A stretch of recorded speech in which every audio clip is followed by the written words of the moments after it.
नाशिक शहरात online betting चालविणाऱ्या आंतरराज्यीय टोळीचा नाशिक शहर सायबर पोलिसांनी पर्दाफाश करत 5 जणांना अटक केली आहे. या कारवाईत मोठ्या प्रमाणावर laptop, mobile, bank passbook, ATM card, SIM card आणि इतर साहित्य जप्त करण्यात आले आहे. नाशिक शहराचे पोलीस आयुक्त संदीप कर्णिक यांनी शहरात fake call centre, online betting, सट्टा, जुगार तसेच इतर सायबर गुन्ह्यांवर प्रभावी कारवाई करण्याच्या सूचना दिल्या होत्या. त्यानुसार सायबर पोलीस ठाण्याचे पथक अशा गुन्ह्यांवर लक्ष ठेवून होते. दरम्यान पोलीस शिपाई भूषण देशमुख आणि दर्शन सोनवणे यांना गोपनीय माहिती मिळाली की अरबाज शब्बीर शेख वय 27 राहणार वडनेर दुमाला देवळाली हा ऑनलाईन बेटिंगचे रॅकेट चालवत आहे. या माहितीची खातरजमा केल्यानंतर तपासात तो नाशिकमधील एका ठिकाणी इतर साथीदारांसह ऑनलाईन बेटिंग सेंटर चालवत असल्याचे निष्पन्न झाले. वरिष्ठांच्या परवानगीनंतर सायबर पोलिसांनी संबंधित ठिकाणी छापा टाकला, ज्यात 5 आरोपींना ताब्यात घेण्यात आले. आरोपी ग्राहकांकडून क्रिकबेट 99, 11X, प्ले कॅसिनो यांसारख्या वेबसाईटद्वारे ऑनलाईन डिपॉझिट आणि विड्रॉल करून सट्टा व्यवसाय चालवत असल्याचे उघड झाले आहे.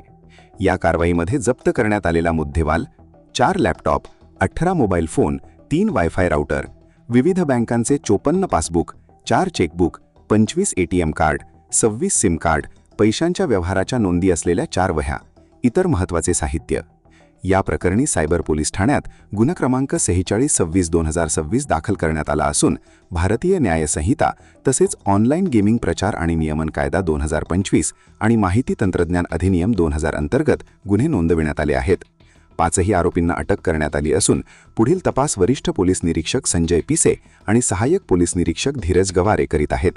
नाशिक वार्ता न्यूजसाठी प्रतिनिधी अजित सय्यद, नाशिक. काय नेमकी कारवाई केली आहे? बराचसा मुद्देमाल त्या ठिकाणी समोर आला. 5 आरोपी देखील ताब्यात आहे. माननीय पोलीस आयुक्त साहेब यांनी नाशिक शहरात सायबर गुन्हेगारी रोखण्यासाठी त्यांनी आदेशित केलं होतं की कॉल सेंटर्स, ऑनलाईन गेमिंग आणि सायबर रिलेटेड इतर जे काही ॲक्टिव्हिटी आहे त्याच्यावर प्रतिबंध कारवाई करावी असे आदेश दिले होते. त्या अनुषंगानं गोपनीय माहिती प्राप्त केली असता देवळाली नाशिक रोड परिसरामध्ये ऑनलाईन गेमिंग, ऑनलाईन बेटिंग चालू आहे अशी माहिती प्राप्त झाली. त्या ठिकाणी सायबरची टीम रवाना करण्यात आली. त्या ठिकाणी त्या सदर इसमांचा शोध घेतला तर त्या ठिकाणी अशी माहिती प्राप्त झाली की सदर इसम हे नाशिक रोड परिसरातून कळवण या ठिकाणी शिफ्ट होऊन त्या ठिकाणाहून ते गेमिंग आणि बेटिंग चालवत आहे. त्याप्रमाणे टीम कळवण या ठिकाणी गेली. कळवण या ठिकाणी त्या ठिकाणी 5 इसम मिळून आले.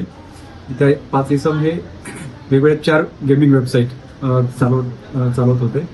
त्यांच्याकडून 4 laptop, 18 mobile, 54 bank passbook, 25 ATM card आणि 26 वेगवेगळ्या मोबाईल कंपन्यांचे सिम कार्ड्स असे त्यांच्याकडून मिळून आले आणि त्यांच्यावर पुढील IT ॲक्ट आणि गेमिंग ॲक्ट प्रमाणे गुन्हा दाखल करण्यात आलेला आहे.